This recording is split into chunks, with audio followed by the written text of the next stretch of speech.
Bismillah.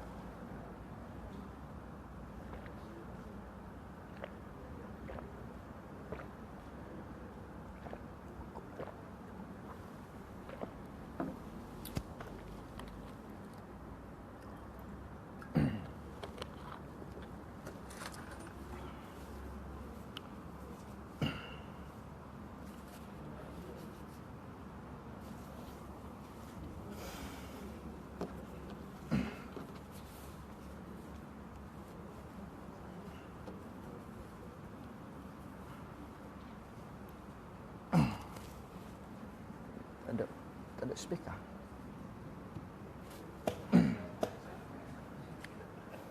Ada ni.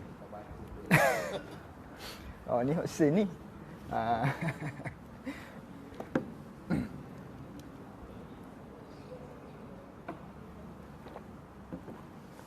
Masih.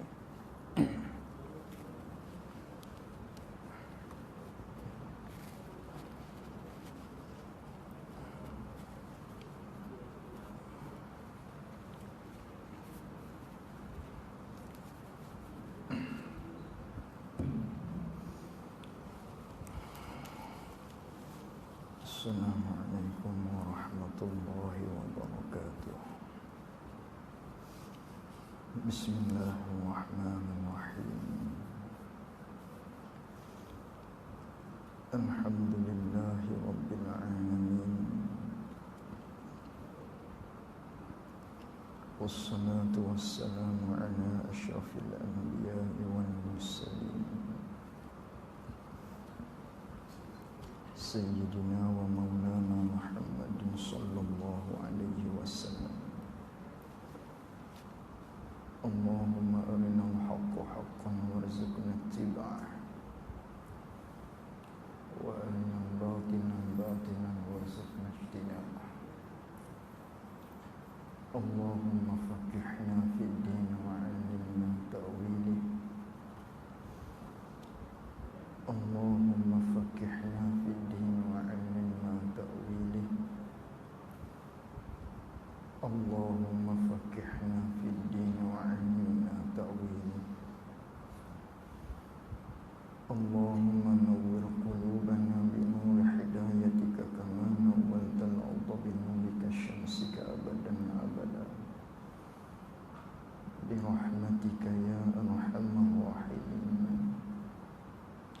Rabbi shrah li sadri wa yassir li amri wahlul 'uqdatam min lisani yafqahu qawli.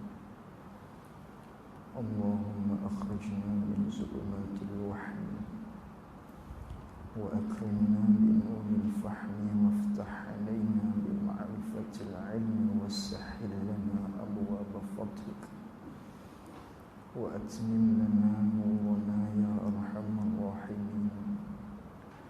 Allahumma aghnina bil 'ilmi wa zayyinna bil hilmi wa akrimna bit taqwa wa jammilna bil 'afiyah. Allahumma salli wa sallim ala sayyidina wa maulana Muhammad.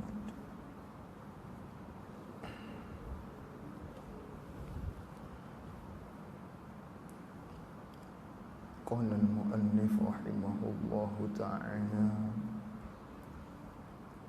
wa nafa'ana bi'ulumihi wa bi'ulumina fid darain amin. Alhamdulillahillazi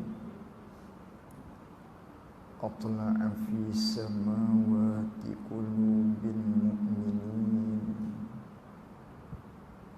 syumusal ma'rifati musyrifatan bi anwarit tauhid wal yaqin.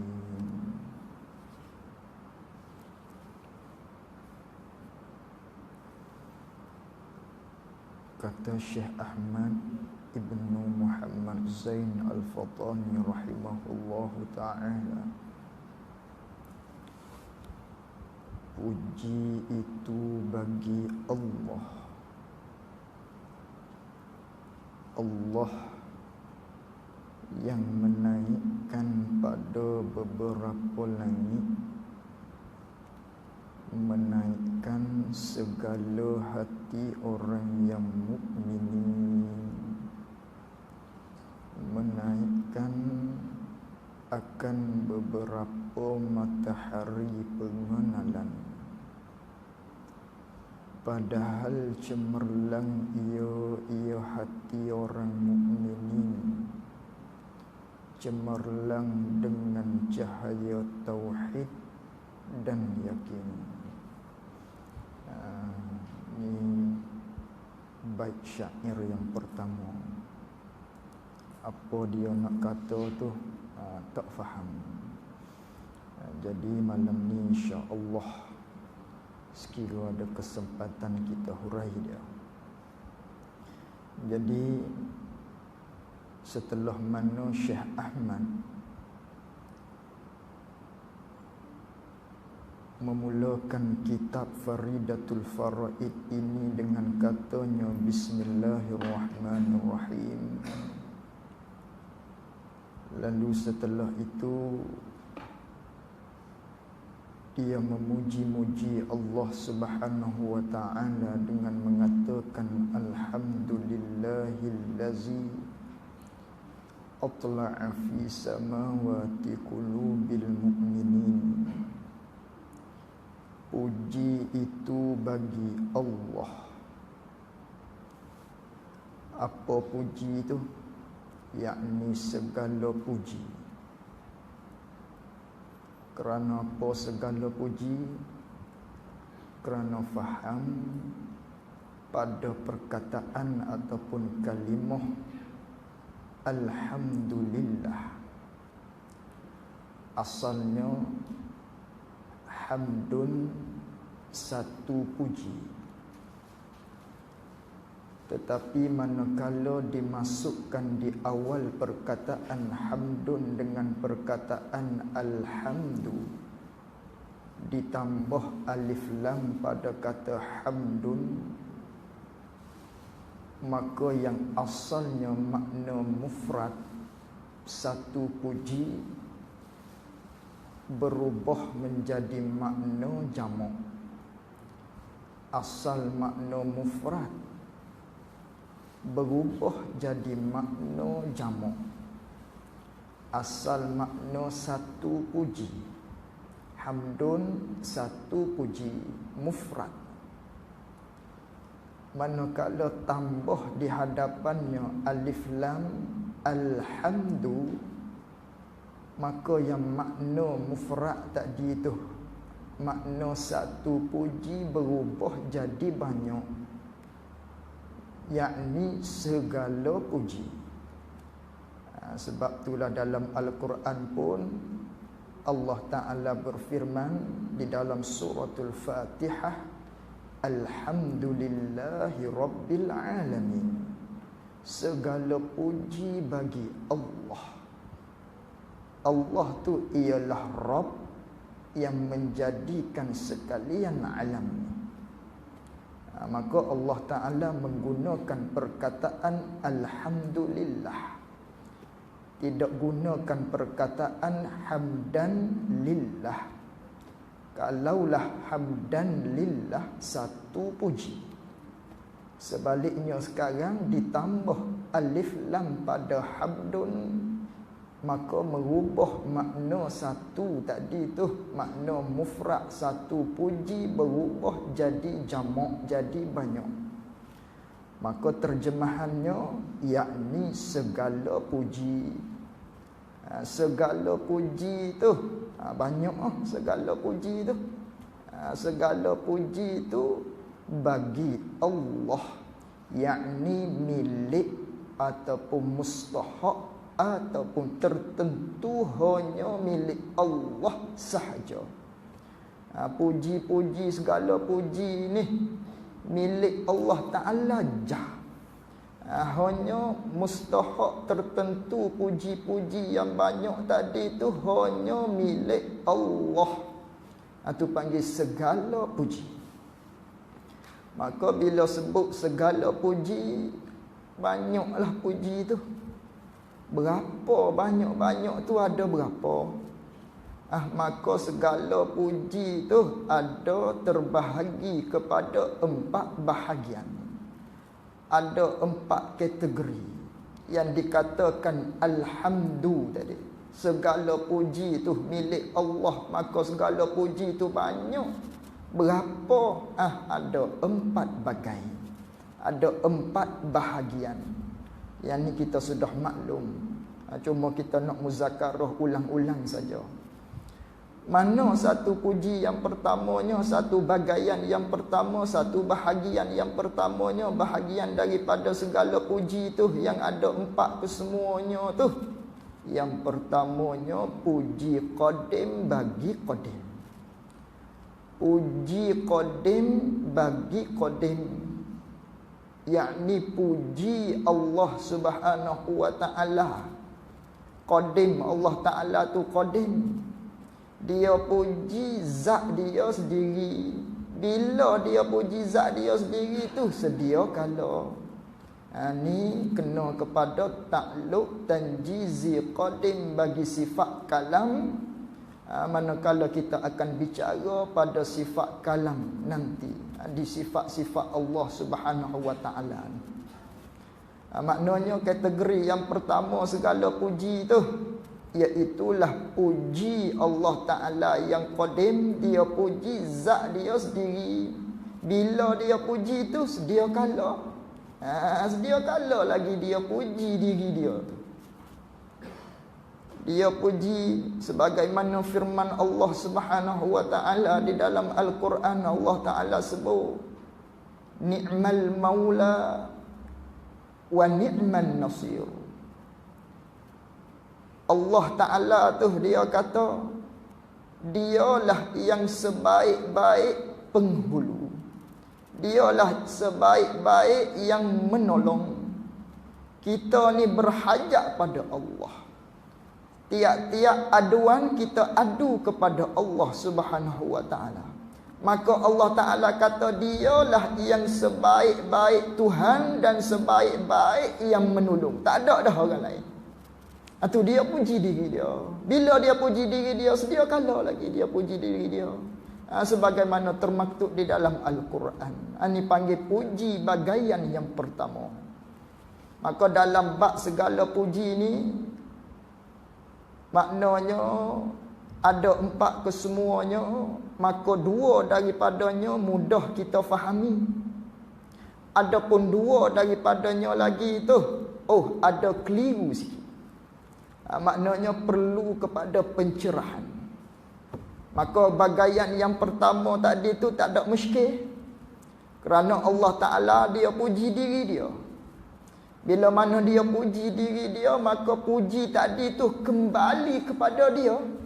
Sebab apa? Sebab dia puji diri dia. Bila mana dia puji zat dia, maka kembali puji tersebut kepada diri dia. Maka tak ada muskil ni. Banyak sekali ayat-ayat yang Allah Ta'ala berfirman di dalam Al-Quran yang mana dia tu puji diri dia sendiri.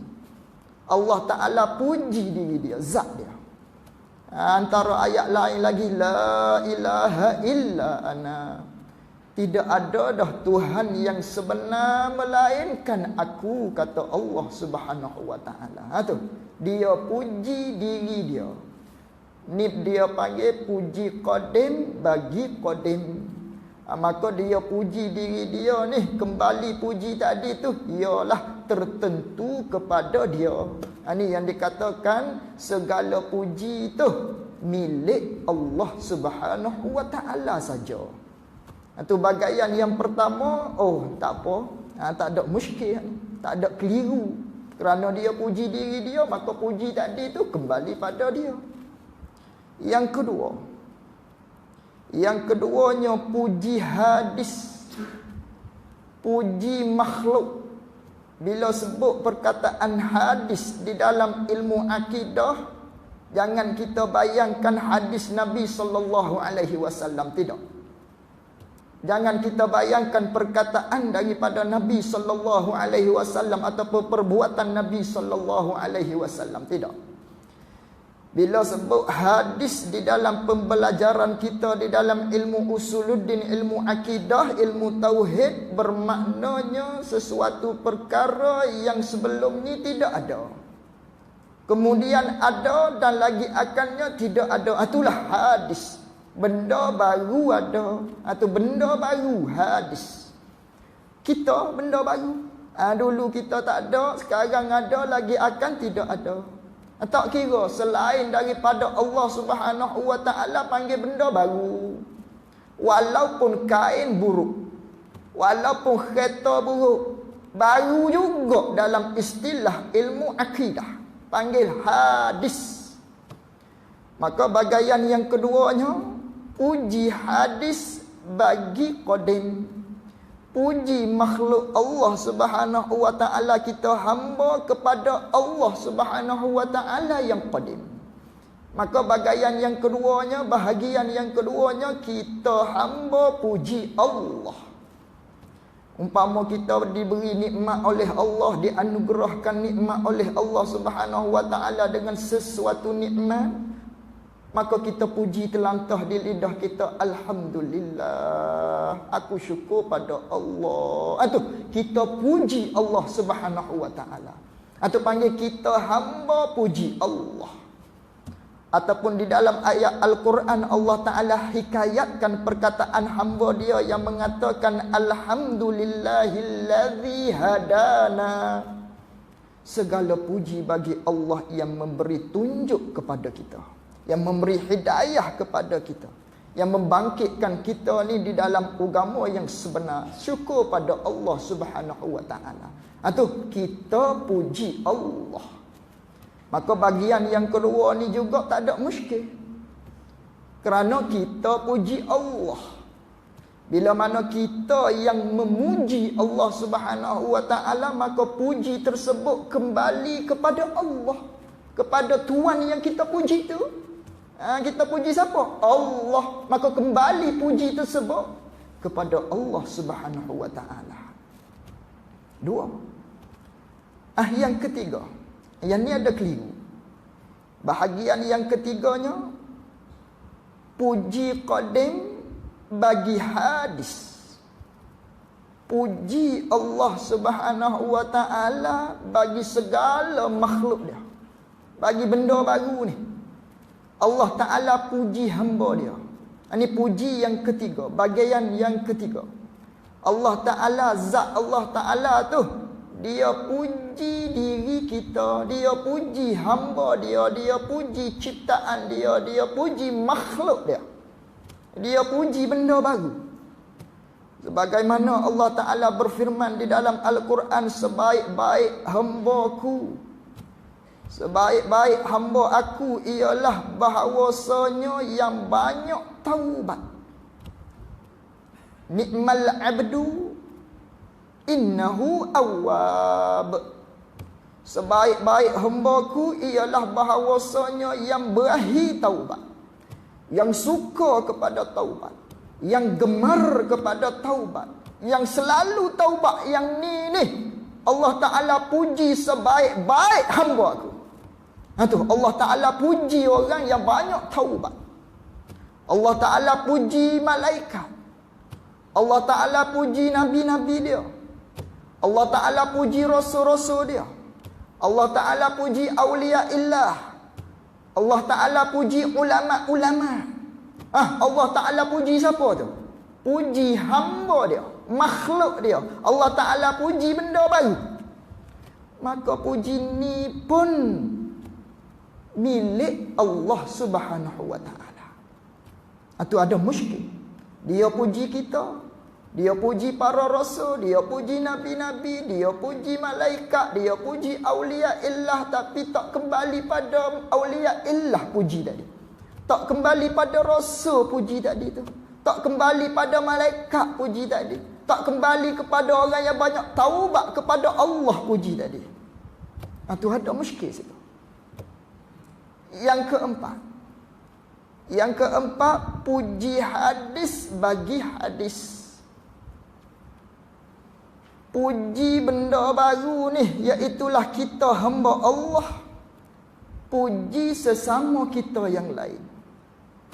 Umpamanya kita lihat si Muhammad berjuruh dia, kita kata dia mu ni berjuruh lah, mu ni rajin lah buat ibadat, mu ni semak lah muka mu ni comel lah semek weh, buat menatu sekali. Umpamanya tu puji sesama kita. Sama-sama puji, saling-saling puji di antara satu sama lain. Panggil puji yang keempatnya, puji hadis bagi hadis. Maka kita puji sesama kita tadi tu. Muhammad puji Ahmad, Ahmad puji Zaid, Zaid puji Abu Bakar dan sebagainya tu. Tak kembali pujian tersebut kepada yang dipuji. Kita puji si Zaid, tapi si Zaid tadi tu tak dapat habuan pujian yang kita puji kepada dia tadi. Tu tak boleh dia ni. Tu ada muskil. Sedangkan kita puji dia ni, video lah puji tu. Kembali pada Allah Subhanahu Wa Taala. Tu ada muskil bahagian yang keempat dan bahagian yang ketiga. Maka bahagian yang ketiga tadi, iaitulah puji qadim bagi hadis. Puji kita makhluk ni kepada Allah Subhanahu Wa Taala, dapat nikmat kita puji Allah. Apa ni maknanya? Bahagian yang ketiganya tadi, puji apa? Puji qadim bagi hadis. Allah Ta'ala puji kita. Allah Ta'ala puji kita, tapi puji tersebut tak boleh kepada kita, kembali kepada Allah Subhanahu Wa Ta'ala.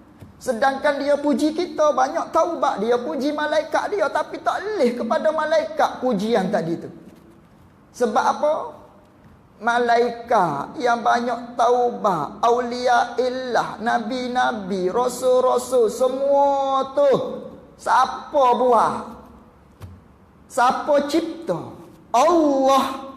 Dah Allah, dia puji barang dia, maka dia jadikan yang banyak taubat, dia jadikan malaikat, dia jadikan aulia illah, dia puji barang dia.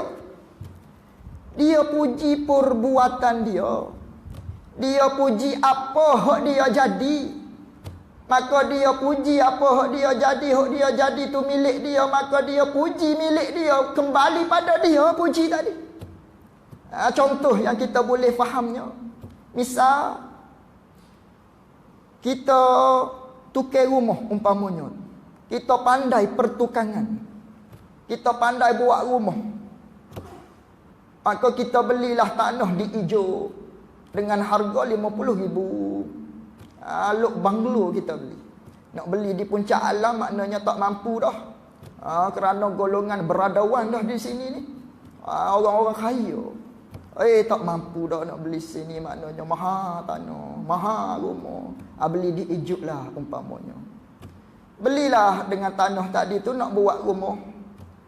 Daripada pelan lagi, daripada perbuatan ukiran rumah lagi, kita beli maknanya siming-siming pun kita bina semuanya, kita belaka. Tak ada pun habuan orang lain yang bina rumah kita tadi. Semata-mata kudrat kita buat tadi tu. Kita buat seorang, tak berkongsi dengan yang lain. Habis siap cat apa semua, kita keluar dengan warna-warninya rumah kita. Kita pun tengok tilik di rumah kita tadi tu. Comel rumah ni. Tu puji siapa tu? Puji dia. Sebab apa dia buat tu? Pakai puji rumah. Puji dia, comel rumah ni. Tu puji diri dia, pandai buat dan sebagainya. Ini pun sama. Allah Ta'ala puji kita. Puji hamba dia yang banyak taubat. Siapa yang buat banyak taubat tu? Allah. Yang banyak taubat tu Allah buat. La tataharrakun zarratun illa biiznillah. Tidak akan terjadinya satu-satu perbuatan melainkan dengan izin Allah, memberi isyarat kepada kita perbuatan Allah. Wa ma khalaqakum wa ma ta'malun. Allah Ta'ala lah yang menjadikan kita dan apa yang kita buat. Allah yang menjadikan. Maka kita banyak ibadah, rasul-rasul, semua tu milik Allah. Maka kembali puji tadi itu tertentu kepada Allah Subhanahu wa taala. Yang keempatnya tadi, puji kita sama-sama kita. Kita puji sama-sama kita, si Zaid puji si B, si B puji si C. Tak kembali puji tadi tu kepada yang kita puji. Tak boleh dia puji tadi tu. Milik Allah. Kerana kita ghalibnya, kebiasaannya kita puji sifat. Kalau puji zat dia pun milik Allah. Diri dia pun milik Allah. Tapi ghalibnya kita puji sifat. Oh, mu hidup macam ni. Oh, Pak Syahrukh Khan aku tengok mu ni. Umpamanya. Oh, mu body mu ni. Sada molek macam Salman Khan. Tu. Puji tu kita puji tu. Tapi adakah pujian kita tadi tu kembali pada dia? Tidak. Puji tu kembali pada Allah. Milik Allah Subhanahu wa taala. Kita puji sifat tadi tu. Siapa yang menjadikan sifat tu? Allah. Siapakah yang menciptakan sifat tadi tu? Allah. Maka puji yang keempat tu pun walaupun nampak puji sesama kita, tapi hak Allah Subhanahu wa taala. Yang hakikatnya kembali puji tadi tu kepada Allah Subhanahu wa taala. Kita puji orang tu berjuru, soleh, rajin dan sebagainya. Maka puji tadi tu kembali kepada Allah Subhanahu wa taala. Umpama kita nak cari, umpamanya kita bina surau baru, umpamanya kita nak buat khat dalam grup surau kita. Kena cari orang yang pandai buat khat. Kita pergi kedai khat, yang orang pandai buat khat, kita tengok benda-benda yang dia tulis tadi, kita tengok. Comelnya khat ni. Tuan dia duduk tepi tu. Comel weh. Khat ni. Seni molek kita kata. Dia dengar tadi tu terkebah hidung tu. Luruh bulu-bulu hidung. Apa? Kita puji benda yang dia buat. Kita puji benda yang dia buat. Sama juga. Kita puji sama-sama kita tadi, kita puji siapa? Puji benda yang Allah Subhanahu wa taala buat. Yang Allah taala cipta. Maka puji tadi tu kembali kepada Allah Subhanahu wa taala. Maka empat puji tadi tu kita retilah, kita fahamlah maknanya. Semuanya keempat-empat tadi tu milik Allah Subhanahu wa taala. Bila mana empat-empat tadi tu milik Allah Subhanahu wa taala, maka salah besar kita ambil puji yang milik Allah Subhanahu wa taala. Manakala orang puji kita, kita terhenti puji tadi tu di kita. Kita tak serah kepada Allah Subhanahu wa taala. Maka di sinilah akan timbulnya perasaan riya, timbulnya perasaan keji, perasaan-perasaan yang dicela pada syarak. Sifat-sifat yang syarak kita tak berkenan, takabur dan sebagainya. Kerana apa? Kita ambil pujian orang tadi tu, kita serah di kita saja, tak beri kepada Allah Subhanahu wa taala. Maka terberanaklah sifat-sifat yang tak baik tadi tu. Maka mana kalau orang puji kita, maka kita serah puji tadi kepada Allah Subhanahu wa taala. Itu panggil puji. Puji-puji ni maknanya orang sebut baik kepada kita. Puji-puji ni orang sebut baik kepada kita.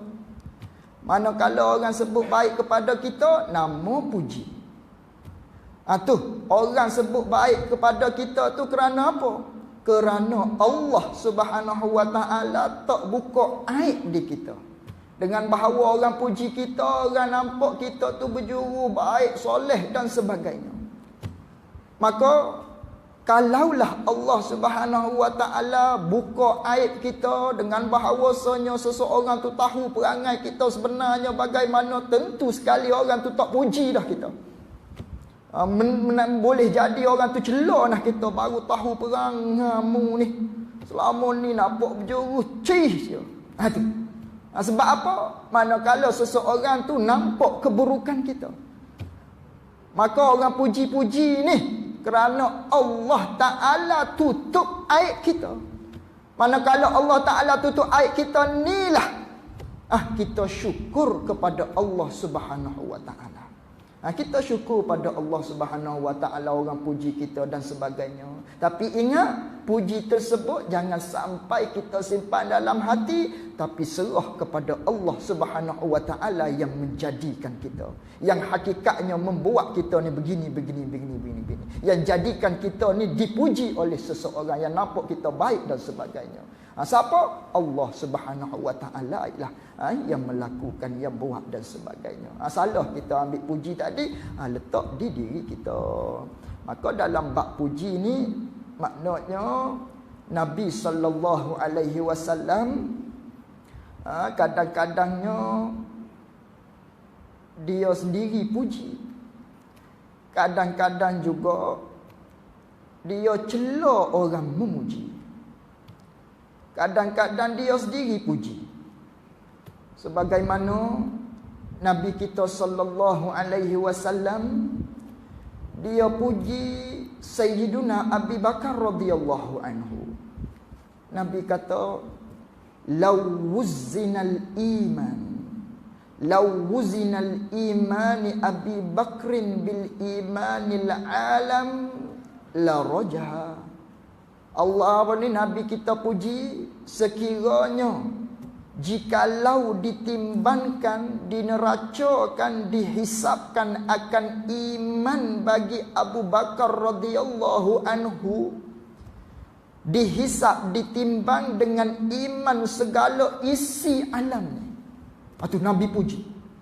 Nabi puji Sayyidina Abu Bakar, kalaulah ditimbangkan iman Sayyidina Abu Bakar seorang dia dengan iman makhluk ni yang terdiri daripada malaikat, jin, manusia, iman Abu Bakar seorang je, nescaya berat iman Sayyiduna Abu Bakar radhiyallahu anhu. Melambung Nabi puji.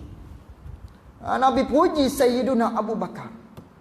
Kalaulah ditimbang iman Sayyiduna Abu Bakar dengan isi alam ni, berat dia lagi, melambung. Ataupun Nabi puji Sayyiduna Umar Al-Khattab. Nabi kata, "Laulan ub'ath la bu'istu ya Umar." Sekiranya aku ni tak dibangkit oleh Allah Ta'ala jadi Nabi, jadi Rasul, kalau aku tak ada, nescaya mulah yang akan dibangkit. Umar jadi Nabi, jadi Rasul. Tu Nabi puji Sayyiduna Umar, Nabi puji Sayyiduna Abu Bakar radhiyallahu anhu. Kadang-kadang juga Nabi cela orang yang memuji. Sebagaimana berlaku pada para sahabat. Sahabat puji sesama dia. Dia puji, Nabi dengar. Nabi dengar pujian sahabat kepada sahabat yang lain. Lalu kata Rasulullah sallallahu alaihi wasallam, "Waihaka, celakamu, kesiannya kamu, sedihnya kamu, qata'ta unukhan sahibik, mu telah memutuskan, mu telah kerak tekak kawanmu sendiri." Nabi celak orang yang puji sahabat tu tadi tu.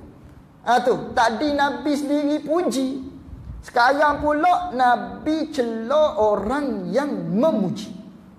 Kerana apa? Kerana orang yang memuji sahabat yang lain tu, yang Nabi cela tadi tu, kerana dia tak jaga hati dia. Adapun Nabi puji Sayyiduna Abu Bakar, Nabi puji Sayyiduna Umar Al-Khattab, walaupun Nabi puji tapi dia makin takut kepada Allah Subhanahu wa taala. Sebab tu Nabi puji. Adapun yang ni Nabi tahu, sahabat puji sesama dia tadi tu, orang tu tadi tu dia tak jaga hati dia. Maka faham di sini dalam bab puji memuji kena tengok keadaan. Yang ni kita kena belajar di dalam kitab Penawar Bagi Hati. Dalam bab dia lah. Maknanya kalau nak puji, jangan kita puji benda-benda yang berlebihan. Sepatutnya kita puji dianya kaki saja, tapi kita puji tak berlebihan sehingga jadi 7 kaki kita puji dia, melambung puji dia. Ini salah. bawa kepada benda tu benda dusta. Kita bohong percakapan kita. Maka apa hukum dusta? Apa hukum bohong? Haram. Ataupun kita nak puji tadi tu, maknanya kita puji biar betul-betul kita puji. Jangan kita tak sama dengan dalam hati kita.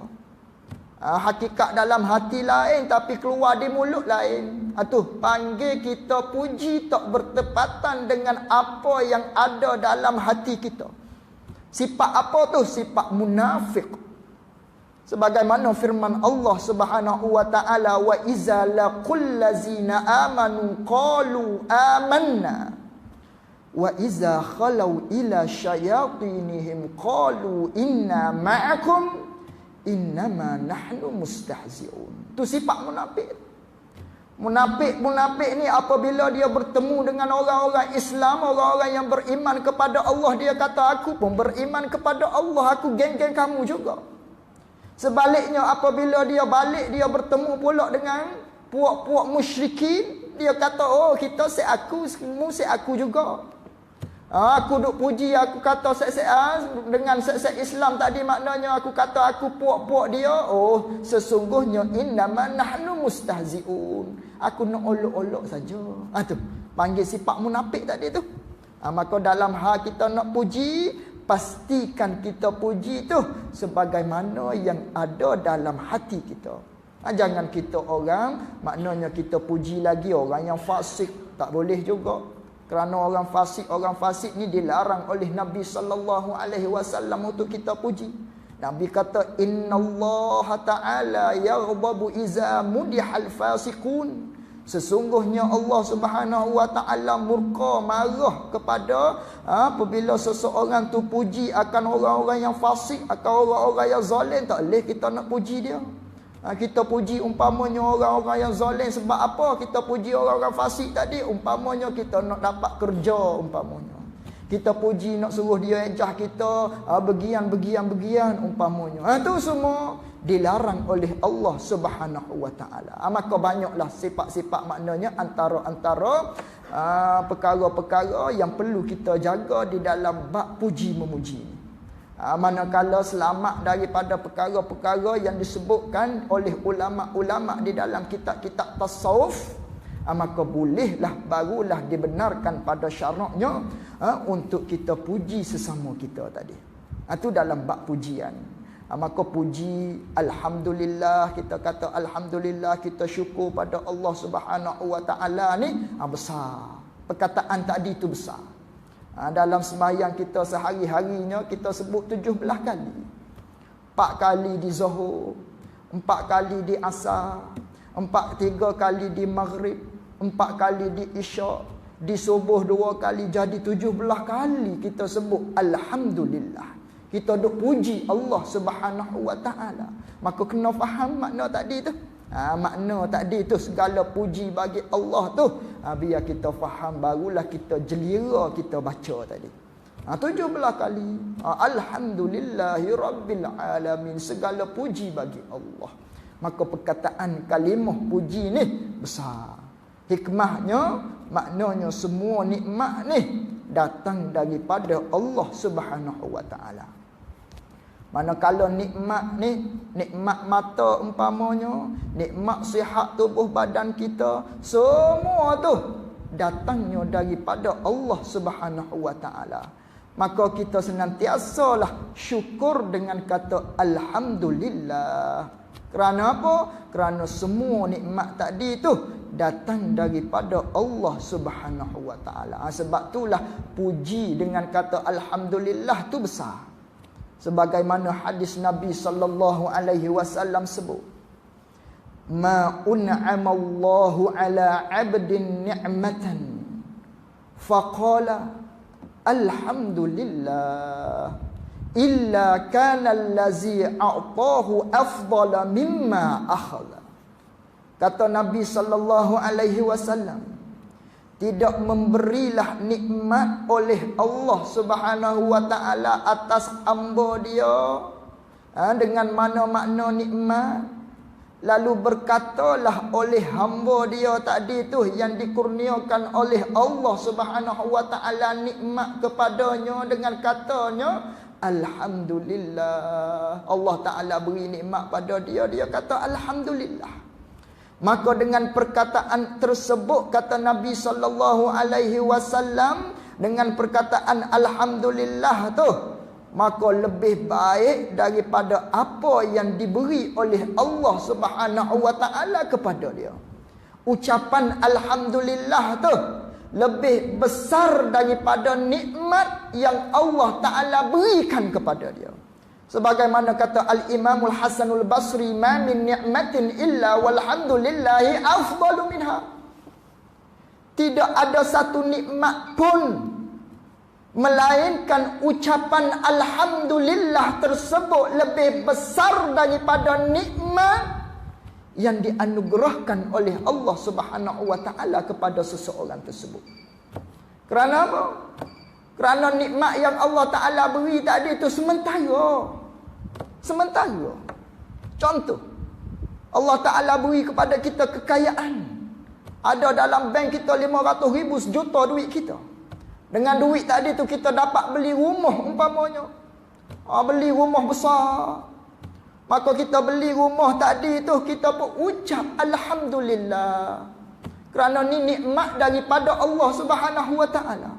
Berapa ramai lagi manusia di luar sana yang tidak mendapat rumah. Ramai lagi orang yang merempak, maknanya tak duduk dalam rumah, tidur di kaki-kaki lima. Lalu Allah taala anugerahkan kepada kita dapat rumah, dapat nikmat yang besar tu, dapat beli rumah, dapat sewa rumah dan sebagainya. Maka kita ucap nikmat yang Allah taala beri pada kita tu alhamdulillah. Maka besar ucapan alhamdulillah lagi daripada nikmat rumah yang kita beli, takdirnya sejuta kita beli tadi. Besar nikmat alhamdulillah lagi. Kata alhamdulillah tu lebih besar daripada nikmat rumah sejuta tadi. Sebab apa? Rumah sejuta walaupun nilainya mahal dan sebagainya, tapi akan masa depannya pasti akan musnah, akan hancur, akan retak dan sebagainya. Tapi alhamdulillah pahala dia tu sampai akhirat, sampai bawa kita masuk dalam syurga Allah Subhanahu wa taala. Sebab tu besar ucapan alhamdulillah. Besar. Kerana apa? Kerana pemberian nikmat tadi itu sementara saja.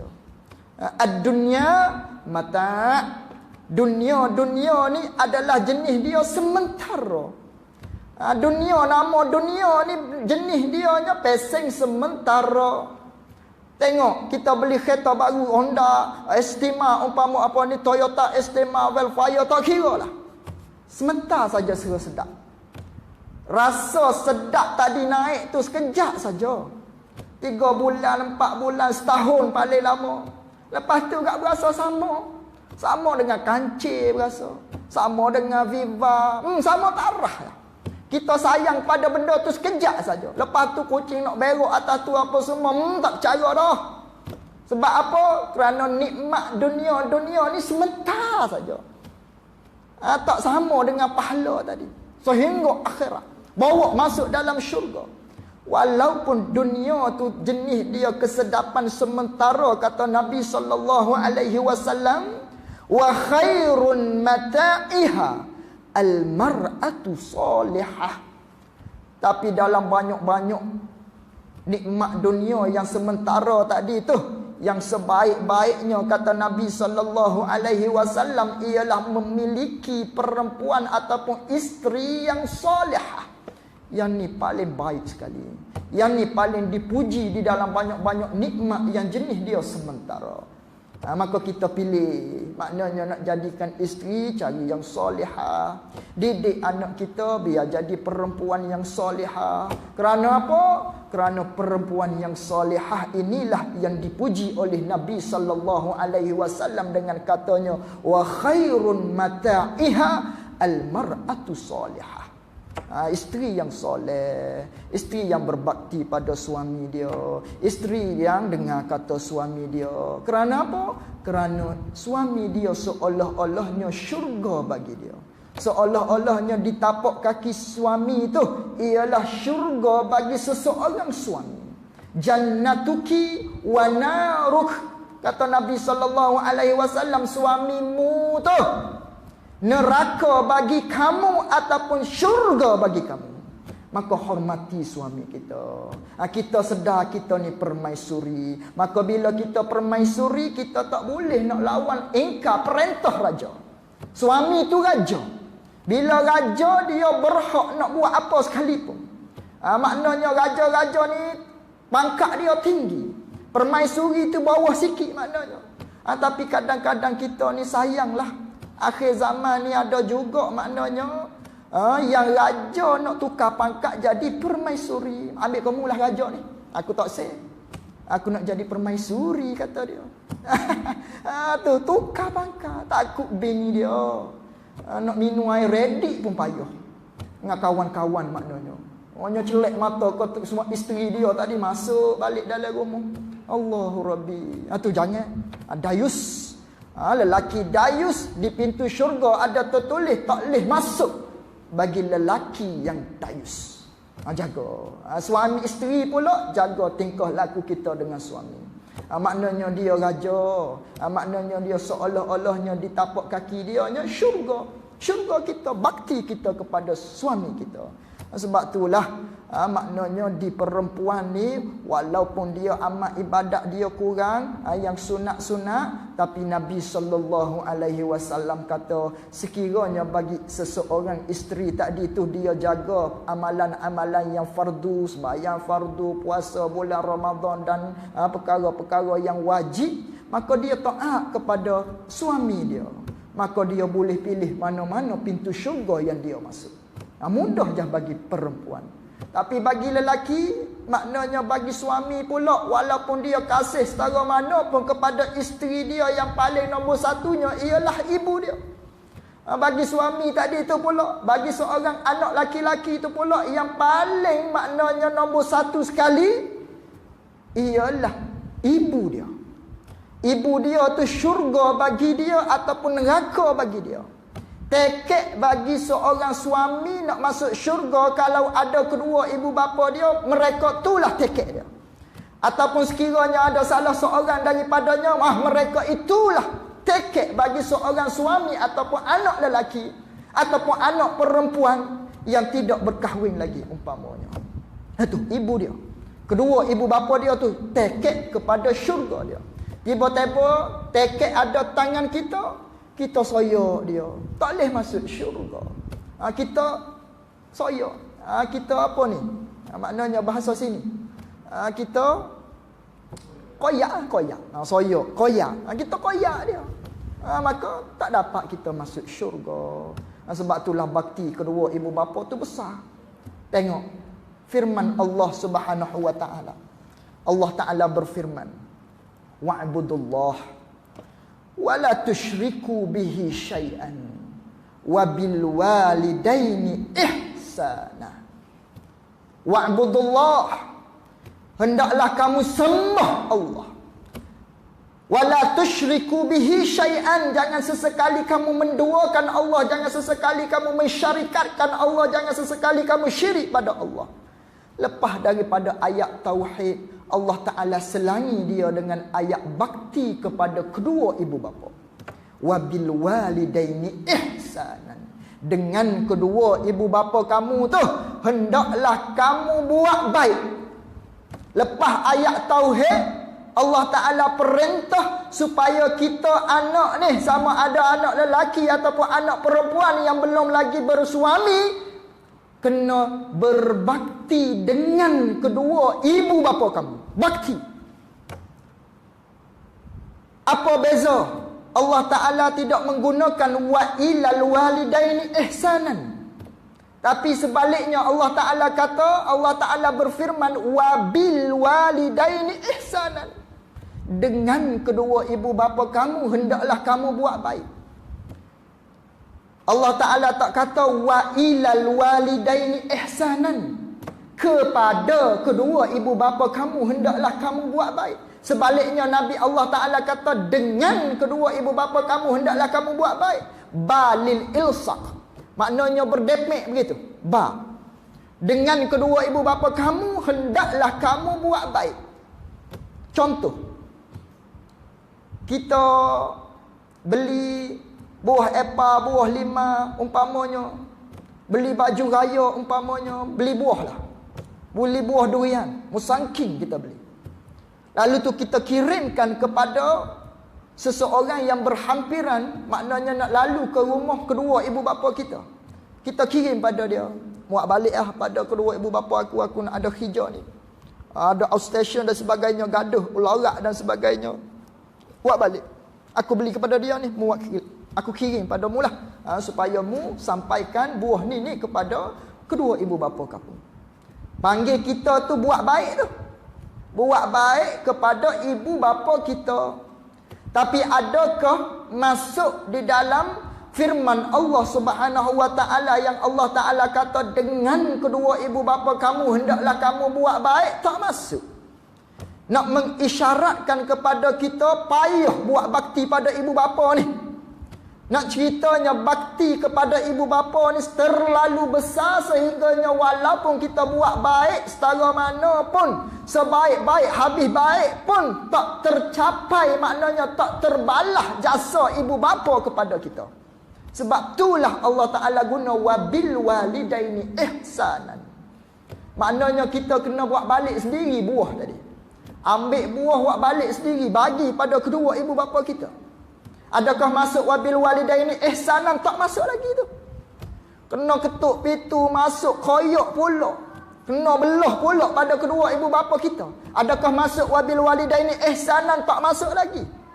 Ambil buah tu cekar pula, koyok kulit, buai butir dan sebagainya, suap pada ibu bapa kita. Tak masuk lagi dalam wabil walidaini ihsanan. Maknanya benda tu tidak akan terbalah jasa kedua ibu bapa kita. Walaupun namanya wabil walidaini ihsanan. Tapi maknanya di wabil walidaini ihsanan di sebalik perkataan Allah Subhanahu wa taala tu nak menggambarkan kepada kita betapa besarnya jasa seorang ibu ataupun kedua ibu bapa terhadap anaknya. Walaupun sebaik-baik mana pun bakti seorang anak kepada kedua ibu bapa, masih lagi tidak memada, tak tercapai lagi. Besar. Sebaliknya sekiranya Allah Ta'ala menggunakan perkataan wa ilal walidaini ihsanan, maka sudah sepastinya sekiranya kita buat baik dengan qadar, kita beli baju raya, kita kirimkan kepada ibu kita, kepada seseorang buat balik, sudah bermada dah. Sudah masuk di dalam kata wa ilal walidaini ihsanan. Tapi tidak. Allah Ta'ala tak guna wa ila, tapi Allah Ta'ala guna wa bil walidaini ihsanan. Besar. Itu kita seorang anak, sama ada anak lelaki ataupun anak perempuan. Kalau anak lelaki walaupun sudah berkahwin, kalau anak perempuan yang masih belum berkahwin, maka kena berbakti kita kepada ibu kita ataupun bapa kita ataupun kedua-duanya sekali. Kalau ada dua-dua lagi. Sebaliknya bagi seorang isteri, maka bakti dia kepada suami dia, bukan lagi kepada ibu bapa dia lagi dah. Walaupun begitu, maknanya kita suami tadi tu kena ada maknanya tolak ansur dan sebagainya. Dia nak balik di rumah mak dia dan sebagainya, kita izin. Kita sebagai maknanya suami yang baik dan sebagainya, maka kita kena ambil pertimbang semua tu. Jangan buat gagah kita ataupun buat raja kita dan sebagainya. Tak bolehlah begitu. Maknanya suami yang baik, dia mensukakan hati isteri dia. Jadi itu maknanya pilih, maknanya di awal lagi pilih perempuan yang solehah. Barulah kita tu tak sakit kepala. Maka nak jadi perempuan yang solehah, perempuan yang takut pada Allah Subhanahu wa taala, mesti kena ada ilmu. Tak lain tak bukan kena hadiri majlis ilmu, kena belajar, barulah mari perasaan takut kepada Allah Subhanahu wa taala. Tak ada dah jalan lain untuk kita takut kepada Allah Subhanahu wa taala melainkan dengan jalan ilmu. Sebagaimana Allah Ta'ala firman di dalam Al-Quran, innama yaghshallahu min ibadihil ulama. Sesungguhnya yang paling takut kepada Allah Subhanahu wa Ta'ala itu ialah ulama. Apa ulama? Orang yang ada ilmu. Nak beri isyarat kepada kita, tidak ada jalan lain dah untuk takut kepada Allah melainkan dengan jalan ilmu. Sebab itulah Allah Ta'ala guna innama. Tu adatu hasrin. Apa adatu hasrin? Nak sepak perkara-perkara lain, maknanya jangan kita gambarkan ada lagi jalan lain untuk takut kepada Allah. Kerana itulah faedahnya digunakan innama. Contoh, kita kata innama Muhammadun mudarrisun. Sesungguhnya Muhammad itu guru. Bila kata sesungguhnya, tak faham dah di pemikiran kita ni ada lagi pekerjaan si Muhammad. Boleh jadi pada sebelah malam dia driver taksi, boleh jadi sebelah malam dia maknanya buka restoran dan sebagainya. Ada pekerjaan-pekerjaan lain selain daripada guru. Tak boleh dah kita nak gambari dalam pemikiran kita, dalam petaan pemikiran kita pekerjaan dia ada lagi selain daripada guru. Tak boleh dah. Kerana apa? Kerana faedah menggunakan sesungguhnya, innama. Sebaliknya, kalaulah seseorang tak diguna Muhammadun mudarrisun, Muhammad tu guru tanpa innama, tanpa sesungguhnya, maka barulah boleh datang di dalam pemikiran kita, oh boleh jadi maknanya sebelah malamnya dia buka restoran, boleh jadi sebelah malamnya selepas selesai daripada jadi cikgu di sekolah, oh dia pakai buat Uber kereta tu, pakai apa namanya, jadi driver taksi, jadi tok mulu, jadi nazir, jadi pengurusi kampung dan sebagainya umpamanya. Tak boleh dah. Tak boleh dah. Maknanya sekiranya kalau diguna pakaikan perkataan innama. Sebab tu Allah Ta'ala guna dalam firman Allah Ta'ala tadi, innama yaghshallahu min ibadihil ulama. Maknanya untuk takut kepada Allah Subhanahu wa Ta'ala tak ada jalan lain dah. Tak ada dah dengan jalan-jalan yang lain selain daripada dengan jalan ilmu. Maka nak dapat ilmu tadi tu, kena hadiri majlis ilmu. Tak dapat tidak dah. Mana mungkin nak dapat ilmu duduk rumah, duduk masuk dapat ilmu. Tak boleh. Mesti datang di majlis ilmu, maknanya barulah dapat ilmu pada adanya. Melainkan orang tu kekasih Allah, dapat ilmu laduni dan sebagainya, Masya Allah. Tu tak boleh jadi maknanya.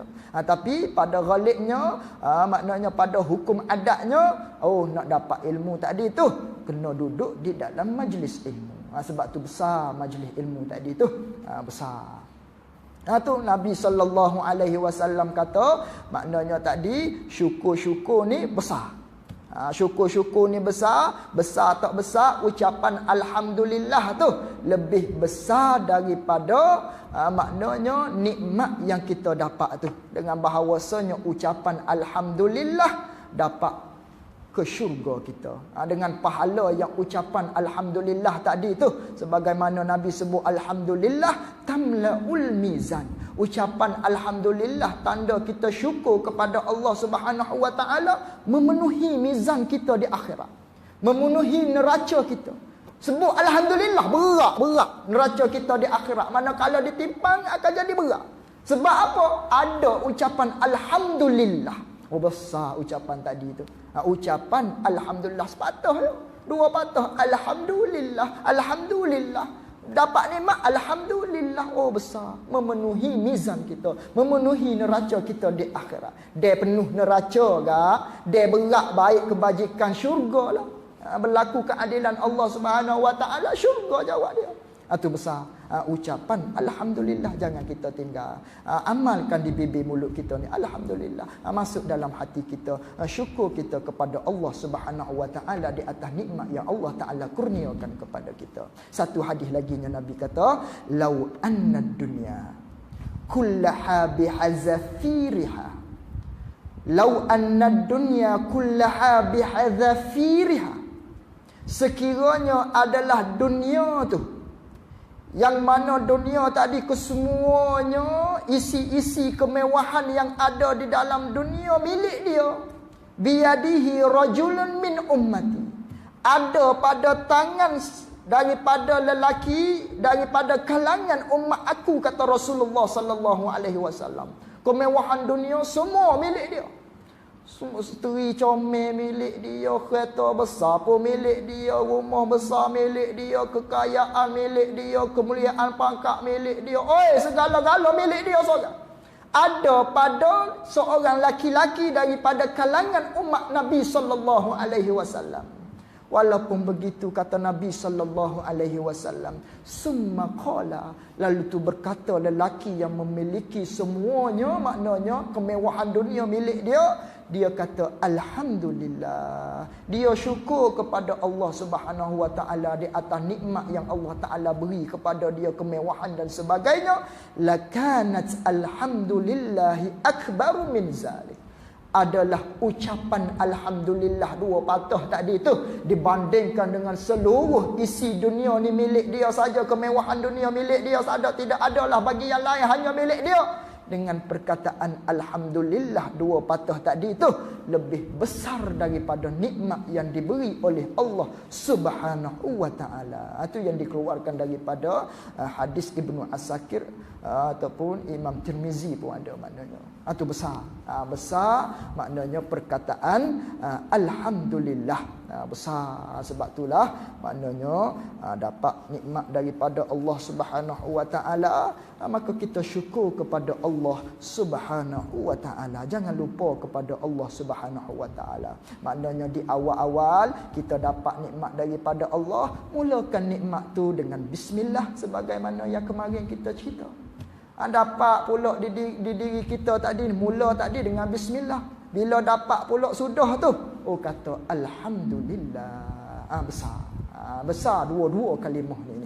Sebagaimana yang telah kita huraikan semalam dan hari ini ni. Jadi itulah alhamdulillah. Maka kerana apa maknanya pengarang kita Syekh Ahmad ni selepas daripada bismillahirrahmanirrahim, lalu tu dia ucap alhamdulillah. Kerana hadis Nabi sallallahu alaihi wasallam, Nabi kata, Nabi bersabda, kullu amrin zibalin la yubda'u fihi bilhamdulillah fahuwa abtar. Sebagaimana hadis malam, tiap-tiap pekerjaan, tiap-tiap amalan, tiap-tiap satu-satu perbuatan yang tidak dimulakan dengan alhamdulillah, maka perbuatan tadi itu tidak ada keberkatan di sisi Allah Subhanahu wa taala. Sama dengan hadis kemarin. Hadis kemarin, kullu amrin zibalin la yubda'u fihi bismillahirrahmanirrahim fahuwa aqta fahuwa abtar fahuwa ajsam. Siapa-siapa yang tidak memulakan pekerjaan tadi itu dengan perkataan bismillah, tak mula dengan bismillah, maka pekerjaan itu tak berkat. Hari ini pula kullu amrin zibalin, tiap-tiap pekerjaan yang tidak dimulakan dengan alhamdulillah pula, maka tidak ada berkat. Awal dulu tiap-tiap pekerjaan yang tak mula dengan bismillah. Kali ni pula tiap-tiap pekerjaan yang tidak dimulakan dengan alhamdulillah. Kedua-dua ni tidak ada berkat kalau tak mula dengan kedua-dua ni. Maka mula-mula di sini ni, yang mana satu yang mula-mula sungguh. Kerana Nabi kata sama-sama permulaan. Maknanya alhamdulillah pun permulaan, bismillah pun permulaan. Tiap-tiap pekerjaan yang tidak dimula dengan bismillah tak berkat. Tiap-tiap pekerjaan yang tidak dimula dengan alhamdulillah tak berkat. Tak mula maknanya kena mula dua-dua. Bagaimana? Kita makhluk ni bismillah, alhamdulillah, nak sekali bagaimana? Nak sekali satu detik tu bismillah dengan alhamdulillah seretak, tak boleh. Bagaimana nak himpun hadis? Maka di sinilah ulama sebut, adapun maknanya hadis bismillahirrahmanirrahim ini tak dimulai, maknanya ialah ibda', maknanya permulaan yang hakiki. Pada hadis yang pertama, hadis bismillah tu adalah permulaan hakiki. Adapun hadis permulaan bagi alhamdulillah adalah permulaan idhafi. Apa permulaan hakiki? Apa permulaan idhafi? Maknanya begini. Umpamanya pagi tadi, petang tadi, maknanya kita ada majlis perkahwinan, kita buat kenduri, maknanya petang tadi di rumah kita. Contohnya tadi ada. Maka kita tulis di surat tu, maknanya boleh mari di rumah kita, di rumah maknanya rumah tuan kenduri tadi tu pukul 12 baru boleh makan, maknanya baru dihidang makanan. Maka datanglah Ustaz Radi dengan motor dia, mari. Dia orang mula-mula. Dia ada kerja ni. Dia nak pergi mengajar jauh lagi ni. Dia kena awal pukul 12. Syak dia mari. Marilah dia. Mari dia tu panggil apa? Dia tu orang panggil permulaan hakiki. Orang mula-mula tak ada dah orang awal daripada dia. 12 tepat, jarak panjang, sebelah 59, dia dah ada. Tu. Permulaan hakiki, tak ada dah orang lain. Dia pala gula orang panggil. Orang mula-mula yang merasai gulai tersebut. Tu gori. Gori. Maka marilah orang yang kedua. Mari orang kedua pula, dia permulaan juga. Tapi permulaan idafi. Dia awal nisbah orang lain. Nisbah Ustaz Radi tadi, dia nombor 2 dah. Tapi nisbah orang lain, Ustaz Zaki dan sebagainya, orang-orang lain, pengurusi masjid dan sebagainya, dia awal dia panggil dia tu permulaan idafi. Nisbah adu kepada orang lain. Adapun nisbah adu kepada orang yang awal tadi, dia nombor 2. Nisbah orang lain, dia awal. Begitulah bismillahirrahmanirrahim, awal hakiki yang perlu kita mulakan. Adapun alhamdulillah, awal nisbah bismillahirrahmanirrahim, maknanya dia nombor 2, nisbah tertibnya. Itulah dia panggil nisbah hakiki, nisbah idafi. Ada bismillah, awal permulaan yang hakiki. Adapun alhamdulillah, permulaan yang idafi.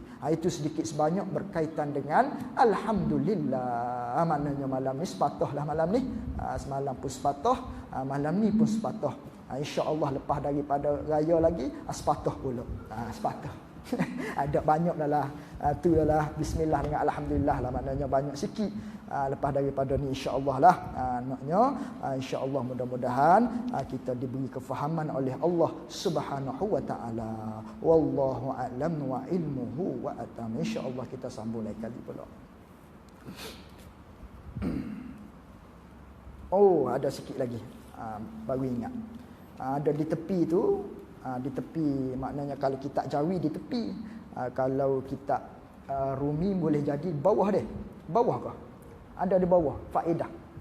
Ada ke? Di bawah kalau kita rumi. Faidatun. Ini yang semalam ni sepatutnya tak ingat.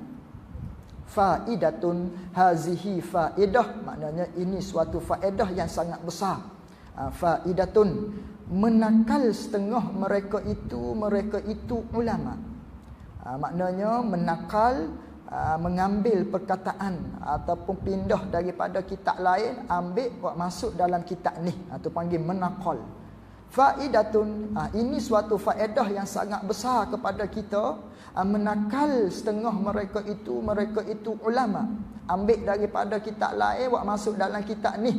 Ulama tu bahawasanya barang siapa daripada kalangan kita, tak kira sama ada laki-laki ataupun perempuan, dia baca bismillahirrahmanirrahim, dia baca tu berapa kali?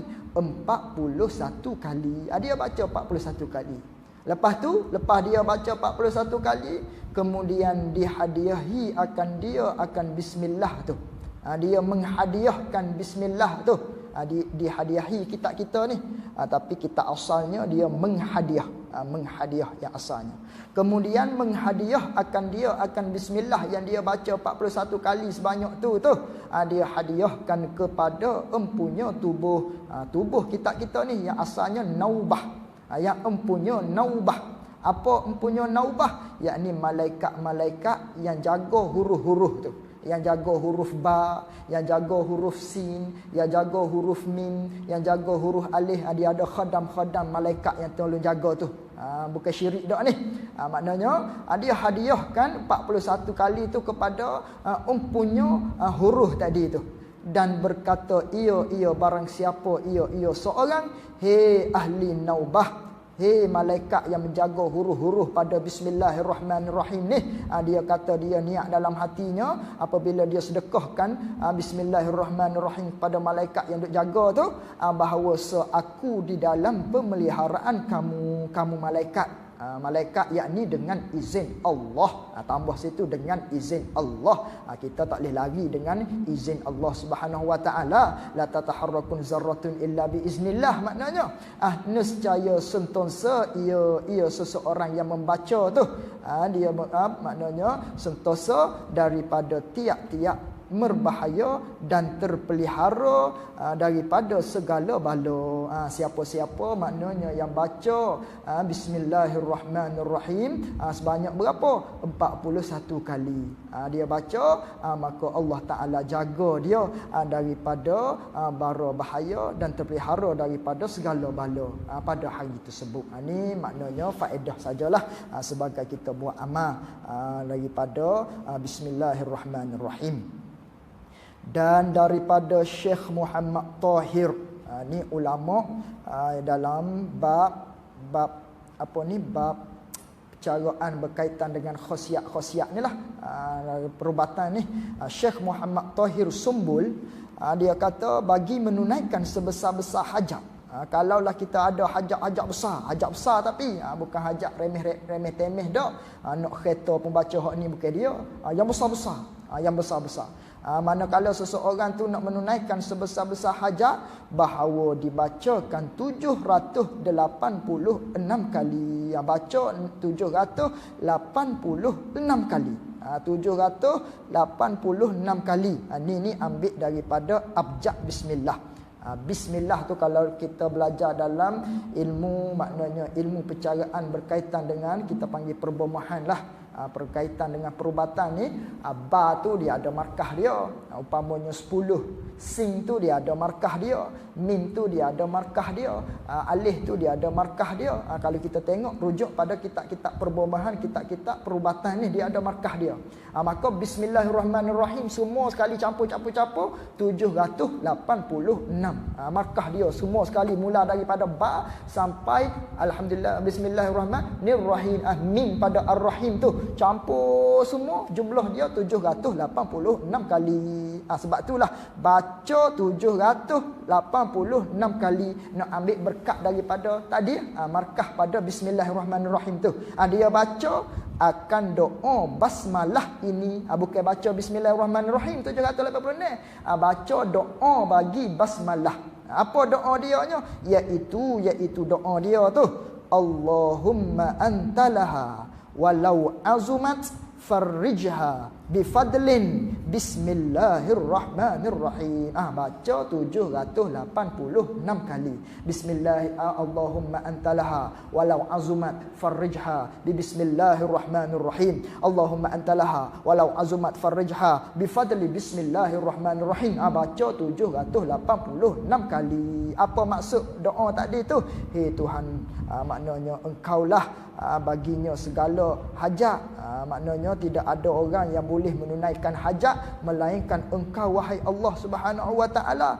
Maka farrijha, sebesar mana pun hajat yang kami nak ni, tapi bagimu kecil jah wahai Tuhanku. Bagimu tu mudah jah nak memperluluskan hajat yang aku nak ni, walaupun besar hajat aku. Maka berikanlah keluasan kepada aku ni dengan kelebihan yang ada pada bismillahirrahmanirrahim. Itu maksud daripada doa Allahumma antalaha walau azumat farrijha bifadlin bismillahirrahmanirrahim. Baca 786 kali. Untuk apa? Menunaikan hajat-hajat yang besar-besar. Sekira kita ada hajat-hajat besar, baca hak ni. Maknanya ni bom kita lah. Maknanya kalau nisbah cerita Dragon Ball, Abu Gig lah maknanya. Tu super saya. Jadi nak guna tu jangan kepada benda remeh-remeh lah, maknanya kena benda besar-besar. Gitu. Walau bukan walau. Walau azumat. Walau azumat farrijha bifadlin bismillahirrahmanirrahim. Wallahu a'lam wa ilmuhu wa atam.